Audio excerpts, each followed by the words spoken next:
we're really at the ability now to be able to take things and give them an ability to do one thing. This idea of a collective consciousness and collective intelligence, is it possible? Yes, it is theoretically possible to allow these things to have a collective intelligence and that is artificially. It still is today, though. The intelligence that is offered into a device is still it's ring fenced by the intelligence of the person that developed it. So we have not got to the point yet. There has been some experimentation, and there's been some people who have posited algorithms that can get to the point where we can, it can learn in of itself, but it still only learns about the things that we teach it.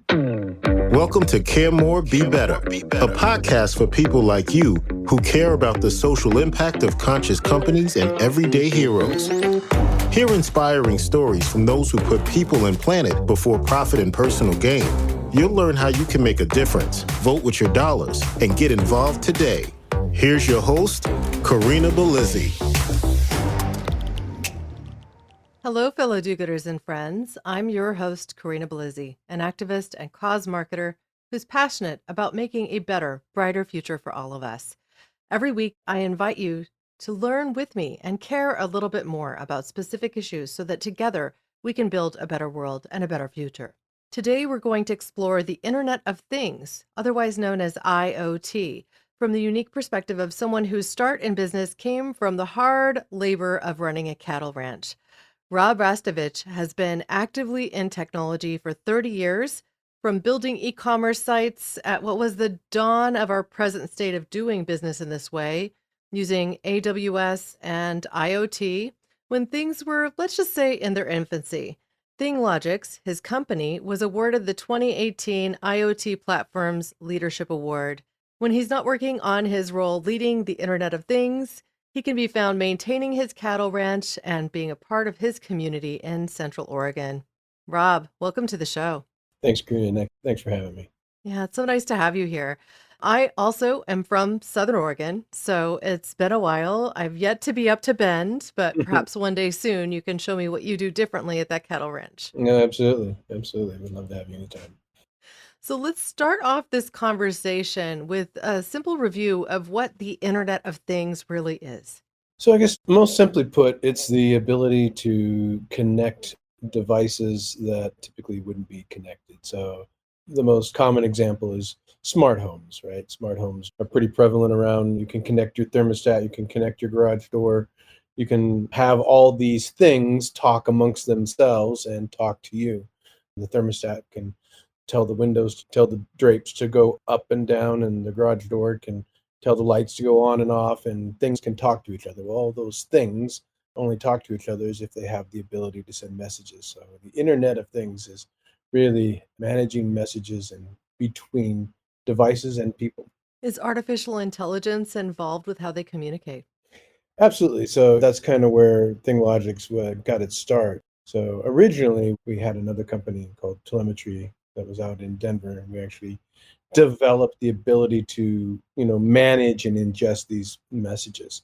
That company was ultimately acquired by AWS and is today what AWS refers to as the AWS IoT broker. And so that was kind of the first step. How do you get messages from one device to the other? Now taking and adding logic to things, ergo ThingLogix, is the ability to take artificial intelligence and put it onto these devices and make them smart enough to know not every time that they have to do something, but when they have to do something and when they need to talk to other things and when they need to translate data from one point to the other. So So would this be called a narrow approach to artificial intelligence, or is it broader? That's a good question. I would say we are pretty broad in the sense of we really talk about putting logic against anything. So I would say we have logic and intelligence that we put on against a farm. We have intelligence we put against a volcano, migrating geese, smart UPSs, you name it. We have a very broad approach. The more specific stuff in terms of algorithms that get down to when and how you do things and whatnot, that would be kind of a case by case implementation. I guess the reason I ask is because I have an earlier interview where I spoke with Mo Gaudat, who used to be the chief business officer at Google X. And he wrote a book called Scary Smart, all about how artificial intelligence is really ultimately going to surpass the collective knowledge of humanity in relatively short order, the next 20, 30 years. And ultimately, it will learn from us, from our behaviors, and will either be really good for us or potentially pretty bad. So I Hmm. think some people misunderstand its involvement and approach in something like a smart home, concerning thoughts being along the lines of, oh, well, how much is it learning about me and what is it going to share with the universe, so to speak? And is that technology secure? So, what would you have to say to that individual who might have some concern about these things? Well, that's usually, I get that question a lot is, am I creating Big Brother? And have I been creating basically this monster that cannot be turned off? So with today's technology, that is not the case, and I do think we tend to extrapolate out to that point. We're really at the ability now to be able to take things and give them an ability to do one thing. This idea of a collective consciousness and collective intelligence. Is it possible? Yes, it is theoretically possible to allow these things to have a collective intelligence and that is artificially. It still is today, though. The intelligence that is offered into a device is still it's ring fenced by the intelligence of the person that developed it. So we have not gotten to the point yet. There has been some experimentation, and there's been some people who have posited algorithms that can get to the point where we can, it can learn in of itself, but it still only learns about the things that we teach it. And the scary part to me is that, and it's not unlike, how we teach our children. You can have a child, and that child kind of objectively comes into the world and is taught by its parents and its community and its society. It absorbs data, it learns behaviors, it does all those things. So you could actually say that that child is a product of its programmer, if you will, and it can grow up to do good things, and it can grow up to do less than optimal things. And intelligence and artificial intelligence, I don't think is much different than that. It's what you put into it and how that learning takes place. Today, the type of intelligence that we have and the compute power that we have is greater than it has ever been in the history of mankind. And so, yeah, could it go down that road? Yeah, it's possible. I don't see it in a practical sense as us being there right now, just for the sheer amount of data that we have to process. So let's talk about what you do specifically at ThingLogix. What is a sweet spot that you're the master of? So after the acquisition of our broker to Amazon, ThingLogix was actually born out of that to provide professional services around this technology. So essentially, think about it like, and to use agriculture, which is near and dear to my heart, you have a sensor that sits out in the field, and it measures moisture, and it measures maybe nutrients of, what's in the soil, and it just sends that data up. Sends it up, sends it up, sends it up, sends it up, sends it up. That's all it knows how to do, and that's all it can do. ThingLogix has to, or somebody or something has to come in and put context and, around that thing. Okay, that thing is in the north field on the Rastovich farm, in the southeast corner of the north field, and in there we're going to plant potatoes. And it's connected to, this water system, and it has this nutrients available. So now we have to put the ability to, all right, we're going to send moisture from this pump, and we're going to send these types of nutrients because we know it's going to be potatoes in there.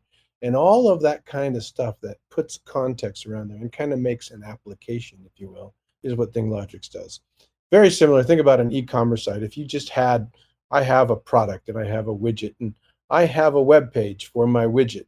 Okay, well, now we need to put an application around that. You need to be able to add the widget to the basket, and you need to accept the credit card, and you need to send it to fulfillment, and you need to be able to do all these other things around just the fact that has it.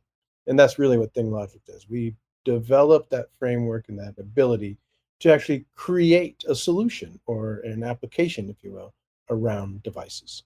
Well, that sounds like it's making it more accessible than to other device manufacturers, people who want to create something new or ultimately take the power of that tracking into their own hands.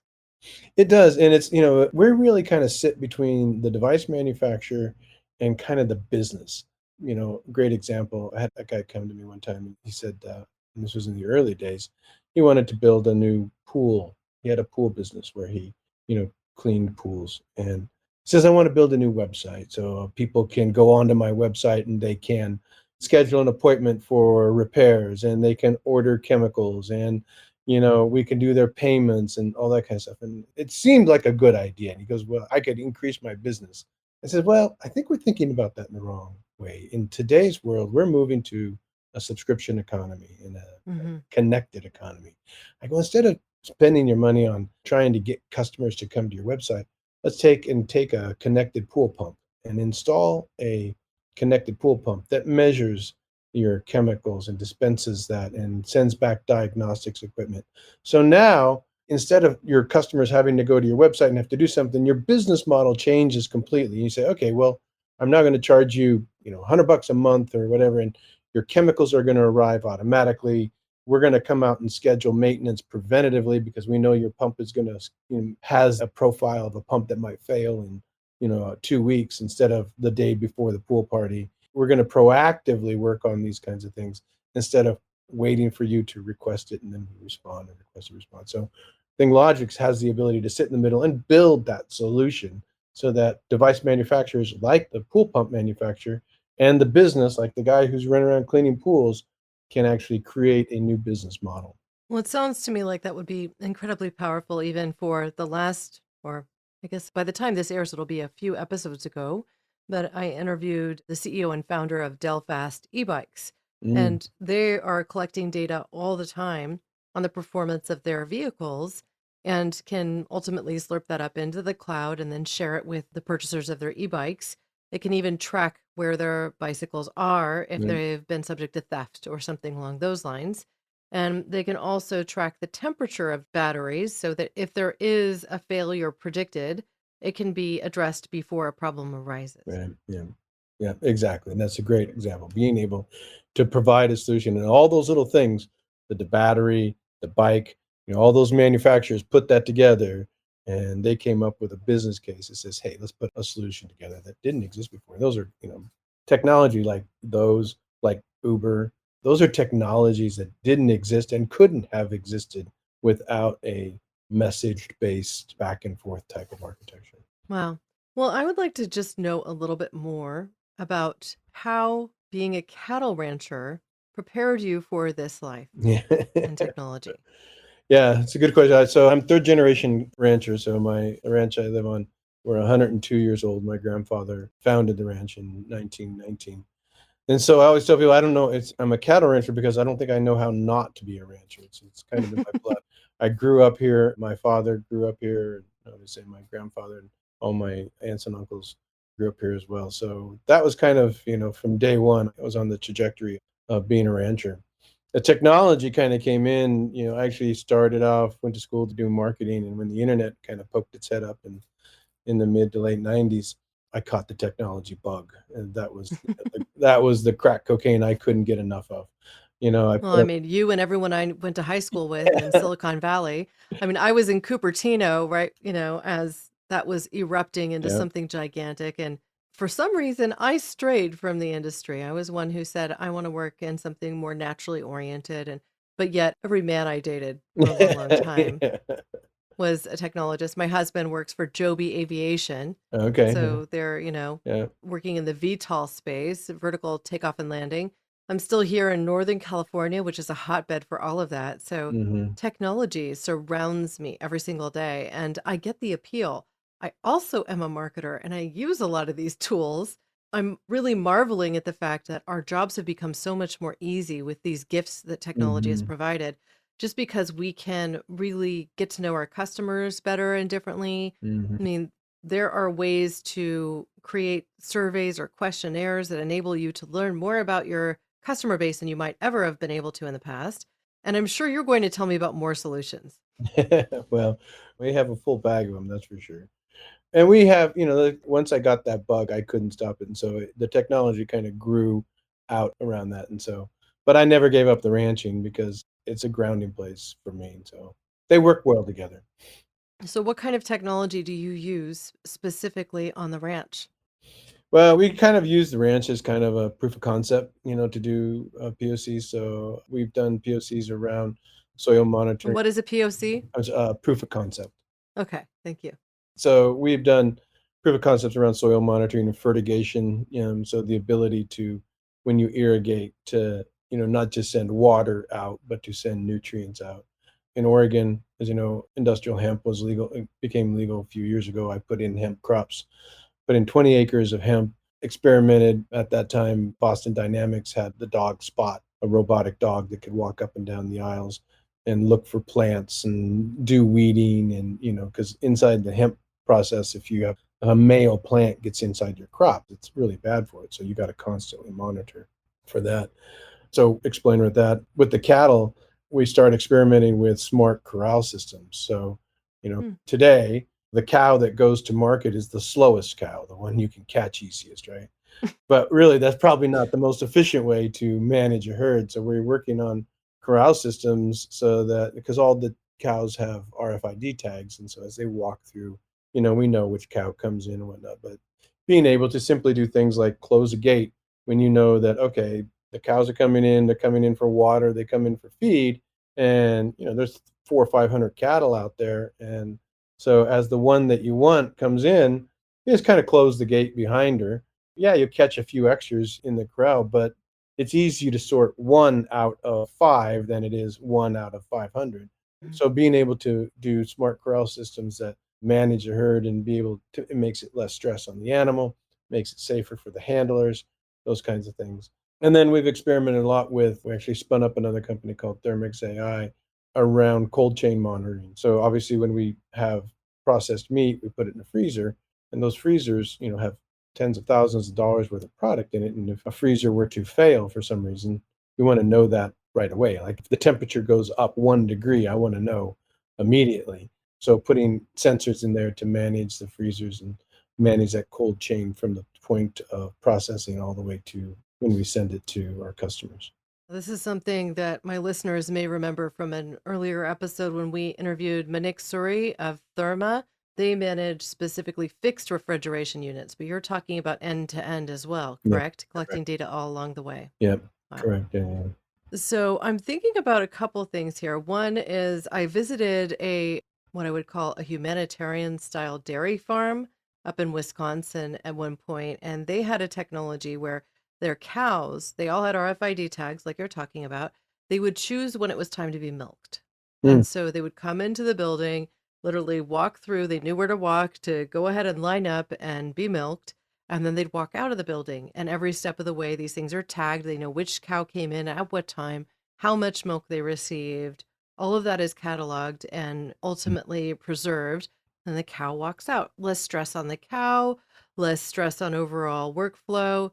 The cows essentially know when it's time to be relieved of their milk, so they'd come in and be processed ultimately. And so I felt like that was such an interesting approach to doing this entire process, less stressful, mhm, the data was all there and really felt like it was novel and would support, people who might have chosen to stop drinking milk specifically for how often dairy cows are treated mm, to consider adding it back if they didn't have a sensitivity. mhm. I'm dairy sensitive, so I'm working to eliminate dairy from my diet, but that's one primary reason for me anyway.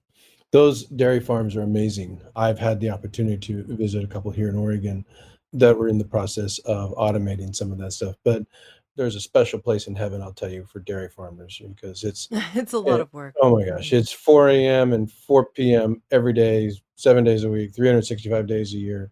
And it's a lot of work what they do. But those cattle, they get used to it and they treat those animals. I mean, I always say the farmer is the original conservationist. I mean, there's no person that cares more, nurtures more the land and the people and the animals on it than the farmers. And are there exceptions? Yeah. Are there abuses? Of course. But, there is most of the ranchers and farmers that you'll meet. They are, or at least the ones that I deal with around family farms and family ranchers, Mhm. the amount of care and nurturing that goes into their animals and their land and making sure that it is viable, not just for, this season or next season, but for generations. Yeah. I mean, what you're is talking about minimal. again is not the concentrated animal farming operations, the CAFOs, right? Like that's a Correct. completely Yeah. different story. And I Hmm. think when you get to know your food sources, like for instance, if I was to come to your farm and get cattle, get meat from your farm, I'm talking to a specific rancher who's been doing this work on the same land for 3 generations, who's taken extra care and who I understand is even feeding mash from beer processing to your cows. Can you Yeah. talk to us about this? Yeah, so our little town of Bend, Oregon, in the mid '90s was one of the very first towns that started doing microbrewing. And we have one of our largest brewers here is Deschutes Brewery, and they distribute nationally. But we have on the order of magnitude, 10 Barrel is a pretty popular national brand. Boneyard's pretty popular national brand. So we have some large national brands that brew here, and they have a byproduct of beer making that we call it a beer mash that they have to dispose of, and you can't. And it's just basically the grains and the wheats that go into making individual. Those proteins are kind of soaked out of that grain, and that's what gives you your beer the flavor, and that's what makes an IPA, and a blonde, and those kinds of things. But when they're done with that, that needs to go someplace, and it can't go into the sewage system because it messes up the processing plants. You can't take it to the landfill because it's a wet product, so you have to do something. So we pick that up and we feed that to the cows. And then each of those brewers have little pubs in town. We sell the meat back to the pubs so that when you come into town and you have a burger and a beer, you're eating a burger raised on the beer that you're drinking. Then we Does it also impart a flavor into the meat? I'm It just does. curious. It It absolutely does? Yeah, it absolutely does. There's a traditional grass-fed animal, and then there's more of a, what people would call a feedlot corn-fed animal, where they're fattened up more on a starchy, like a corn. We're kind of someplace in the middle, so we get a lot of grass-fed, but they don't get a lot of starch, so they end up with a marbling and a flavor that is closer to a corn-fed animal than it would be a grass-fed. Grass-fed would be leaner, a little more gamier. But yes, it definitely does affect the taste. In my opinion, it's better, but I guess I'm a biased person. Well, I'm very curious, I must say. We'll have to figure out a way to get some of that to me, and my Absolutely. husband will expertly grill it because that's his master chef level has Nice. been attained in the outdoor cooking world. Wow, nice. I do everything outside, all Nice. the inside stuff. So let's talk for a minute about what you have done in, well, my relative local area here with United Way of Monterey County. I'd like to know a little bit more about that. Yeah, so that was an interesting one. So originally that was a pilot program. It was actually sponsored by Cisco, and Cisco had Cisco meaning the the um, tech the company tech company. or Yeah, not yeah. There's a food company, a food distribution company called Cisco too. But we actually competed for. It's called "1,000 People Out of Poverty" was the pilot program. And the goal there was to be able to manage indigent care across services. So there were people that, there are organizations that provide food banks, and then there's job training, and then there's shelter, and then there's clothing and those types of services. And then there's mental health. And each one of those services were kind of disparaging and disconnected from the other. And so what they wanted to do was come up with a way to make sure that that care could go across so that when you get into the system, you can manage a person's care across agencies.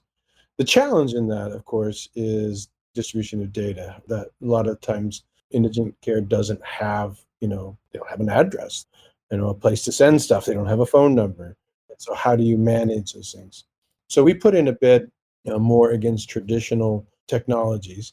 We're more database centric, and we took a different approach. We said, you know what, we're an IoT company, but let's not just think about connecting things. What if we connected everything?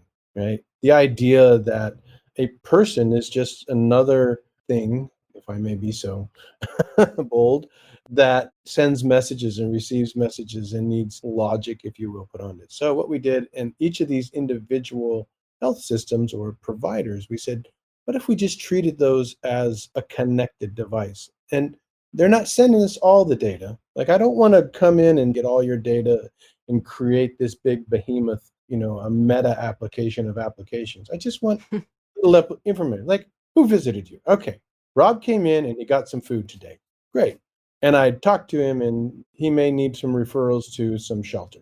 Okay, well, that comes back.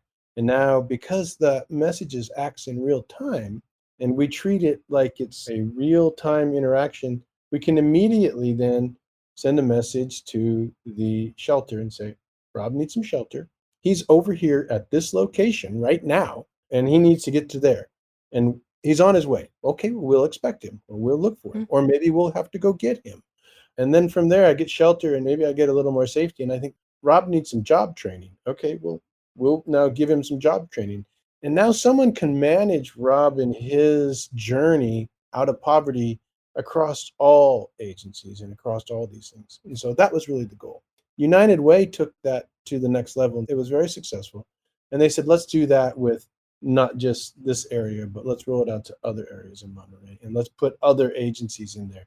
And let's manage and create these interactions between the different charities, the different nonprofits, and the different systems or agencies out there, allow them to communicate across any individual management system or computer system or whatnot, and give them something that's kind of above that. So I'm seeing that in this sort of situation, you could better track resources. You could more effectively determine who needed help and when.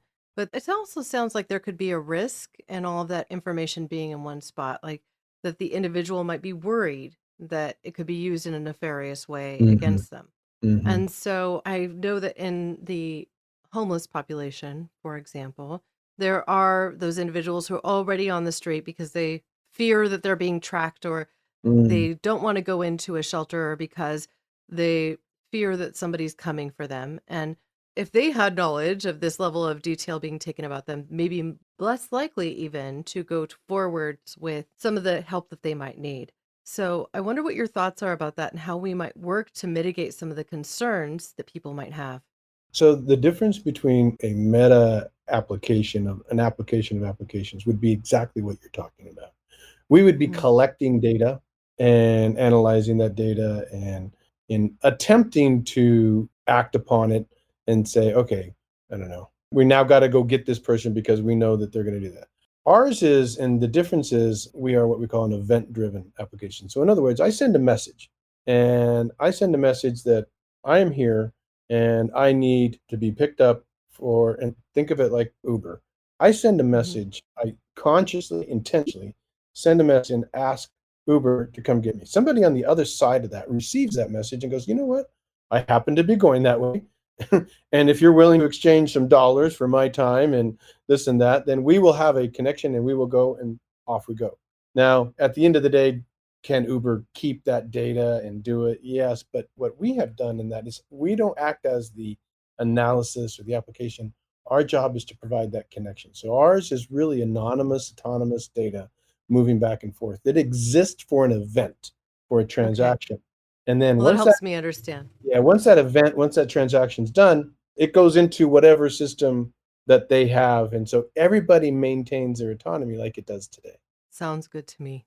Now, I would like to know a little bit more about how you see this type of technology making our lives easier as time goes on, and also how it might connect with and touch on our management of environmental issues, from water usage to, heck, even the inputs that we put into our gardens and lawns. I'm just wondering what you think the applications could be of this sort of technology in our daily lives. Well, you hit upon one that is near and dear to my heart. As a rancher, and I guess as a human being, water is like the number one thing that we need. I live in Central Oregon in a high desert climate. So I actually ranch and farm in the middle of a desert. So if you don't have water in the middle of a desert, you're in, it's a problem. This year and last year have been really dry years for much of the Western United States and even down into the Southwest. And so we're going through a drought. So, as an example, normally on my ranch, I will start growing crops. I start growing hay April 15th and then end and finish October 15th. Well, this year and last year, I was able to start April 15th, but I was done and I had to finish by July 1st. And So that I was just because of water, had right? no water. Yeah. So they turned the water off. And then there's competing resources for water. And this is why a bale of hay is so much more expensive. It is something like 2 to 3 times what it was. Exactly. Hay this year Mhm. is going to be, if you have animals or horses and those kinds of things, it's going to be 3 or 4 times, more expensive because we just can't grow the crops. There's just not enough there. And the notion that and what that really translates to, it means that there's not enough water flowing off of the mountains and coming down the river in order to get to the place where the food is being grown. If you Hmm. travel through central California to the San Joaquin Valley, those guys down there, you'll see them all the time. Water grows food, and Hmm. you need water to grow food for farmers. Hmm. Well, it's not that water, in my opinion, there's no less water on the planet now than there ever has been. It's not like we're leaking water into space. Our sea levels are rising. Our sea levels are rising, but the water's Hmm. coming from other places, right? Hmm. It's ice that is melting. And Hmm. so it's water is transforming into different areas, and we have to manage that process. And the only way to manage something, you can't manage something if you can't measure it. And so managing not just, groundwater and ice caps and ocean water and surface water, you need to manage that all as a system. So one of our customers is the USGS, United States Geological Services, and they have started using our this ability to ingest large amounts of data and to track everything around rivers and streams to be able to manage, to give a real-time reading as to what's coming down the Colorado River and Hmm. what that Colorado River, if water's coming down the Colorado River up in Colorado, it affects the rancher down in southern Texas because that's where he's getting it, and in Well, and it Southern affects in California. Southern California because Yeah. that's where they're getting it. Hmm. And being able to manage not that, and let's take it up another level. Let's manage the snowpack because the snowpack is what's coming down and create the Colorado River. So all of this is connected. Our entire system, our entire world is one cause and effect after the other, but we see it as my river here in Oregon or my faucet in Southern California or my pond in Southern Texas. And that has to, get out and look at that at a larger thing. And technology, our ability to start managing and measuring snowpack and groundwater and surface water and managing that water as a one whole system, I think will allow and could very easily solve this water management problem. You look back at the years of, it used to be electricity. Electricity back in the turn of the century, if you wanted to have a factory that had electrical devices, you had a power plant sitting outside your factory, right? You had an engine, a windmill or something that generated power so you could run it. Well, eventually we decided, well, that's silly. Why don't we just, create power and put it into a grid and then would manage a grid? And that's really where we need to get water. Water is a distribution problem, I think, not necessarily a supply problem. Well, I know that I've spent a fair amount of time on ranches myself, having grew up on a small family farm, so to speak, in Southern Oregon, but then also having spent time on large horse farms working to train horses and, you know, call it break colts, start colts, right? Ultimately, they even are affected because they'll dictate, or the government is dictating now, when, you can use water, when you can have flood style irrigation, Mhm. and that impacts grass. That also impacts even those that have pasture where they're grazing their animals. And so they could be in meat production or minding horses and rely on those irrigation days to keep the food supply for their animals. Yeah. So I wonder if you have also explored some of the regenerative farming practices on your own farm that can help you sequester more carbon in the soil, but also hold more water in the land itself. So we do quite, I don't know, coincidentally, we use the beer for that too. So another byproduct of the beer making process is a wastewater that comes out. So there's two things. There's mash that we actually feed the cattle, but then there's Hmm. a wastewater that's used out of that. When we spread that, that comes out and we spread that all over our fields. It's high in nitrogen, but it also makes the soil, and that nitrogen actually makes the soil more dense. So anything that, when we come to springtime, it takes less water for us to generate a pasture than it would before because the density of the ground, the nutrients that we get, a more natural nutrient in the fall Well, and and in it the sounds like spring. the grasses you grow love the nitrogen rich soil, Oh, right? yeah. We obviously tailor our grasses as such. So I think there are those practices. There are a lot of the guys now are starting to change their crops out to be more water tolerant crops, triticale, crested wheat, those kinds of things where you're doing dry land crops so that they don't require as much. in some of these new crops. In fact, the years that we put in hemp and doing uses a drip irrigation system instead of a more of a sprinkler stuff, and it's a very specific. It actually we could produce more acres of hemp with the amount of water that we had than we could produce a pasture. So Hmm. other types of crops that we could do that. And then our cattle in terms of composting and managing the lots and the waste of the cattle, being able to spread that out across unproductive land and now makes it productive too. Hmm. Again, the biggest problem that we face is water law. So if we have 100 acres of water, we are allowed to grow 100 acres of X, whatever it is. Even if I got really efficient at my use and I could produce and I could grow 120 acres, I'm not allowed to by law to even Mm. get more efficient at that. And consequently, if I don't get my 100 acres and I only have enough to do 80 acres, I will lose 100 acres, 20 acres of water that I was not given because I didn't use it. And Yeah, so and then water, getting it back. What do you yeah, do to get it back? exactly, Right. exactly. Wow. Well, I feel like we've covered a lot of ground in this interview thus far, and I know we could keep diving into other subjects that connect to this Internet of Things because guess what? We're all connected at this point. Yeah, Technology continues to grow in our lives and absolutely. help us manage all sorts of resources. So I'd just like to ask you, is there a question that I haven't asked that you wish I had? If so, you can ask and answer it. If not, I'd love to hear some parting words from you. What would you have our audience think about as we leave today's discussion? Oh, no, I mean, I really enjoyed the discussion, and I think you've taken us in all the areas that are pertinent. And I guess the one thing that I would say, and I get this a lot to come back to, he says, is I think a lot of times technologists and ranchers, both of us get vilified for different reasons. One of us is creating Big Brother, the other was is destroying the planet.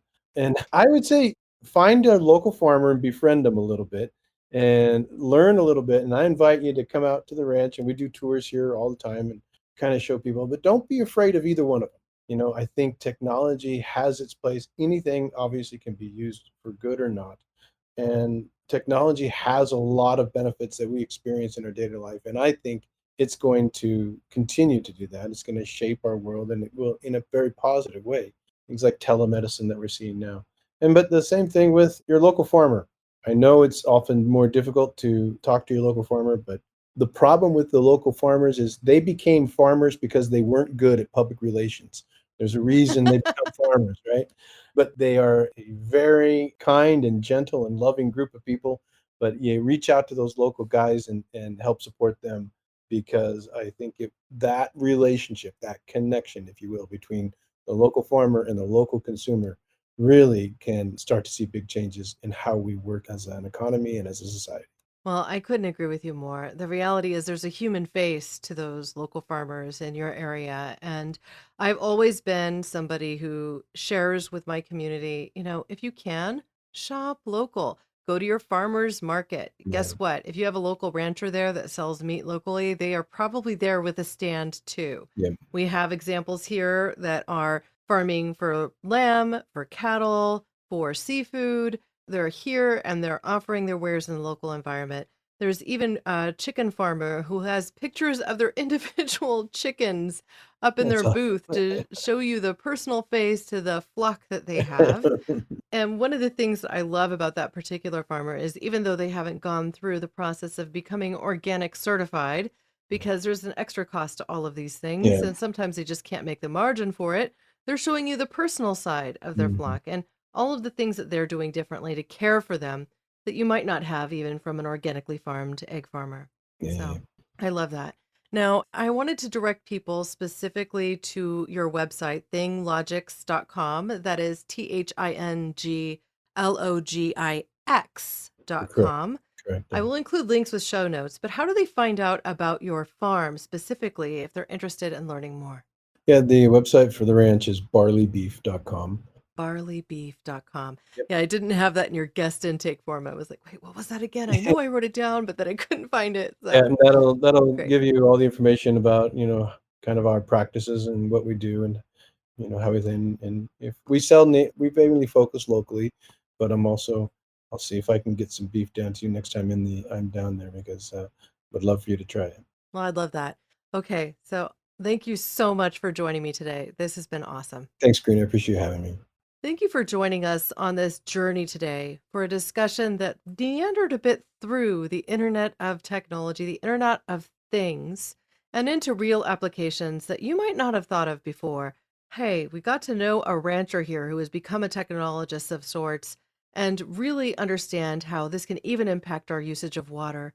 Technology isn't the enemy, and neither is your rancher. Get to know who you're buying your products from, and don't be afraid of the things that technology can add. Ultimately, will help us manage our resources as time goes on, which is critically important, especially as those ice caps melt and we get less water on the annual basis. Now, if you want to find out more, you can always come to caremorebebetter.com. That is my website. We have complete show notes there, including transcripts and even direct links to each item we discussed today, including those earlier episodes of the podcast, including my interview with the amazing Mo Gaudat, who was the Chief Business Officer for Google X. Incredible interview with an incredible man, and he really helped you to understand AI and why we should not necessarily be afraid of it, because it can be our friend too. Thank you all for joining us today. This has been my pleasure to host this show. Please join me in welcoming Rob Rastovich into your community. Give him a follow on social channels, and let's see what he's up to next.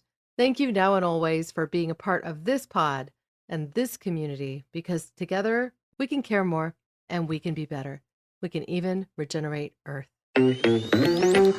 Thanks for listening to Care More, Be Better, a podcast for social good. To make sure you never miss an episode, subscribe, rate, and review wherever you listen to podcasts, and share with your friends to help us reach more people and spread more social good.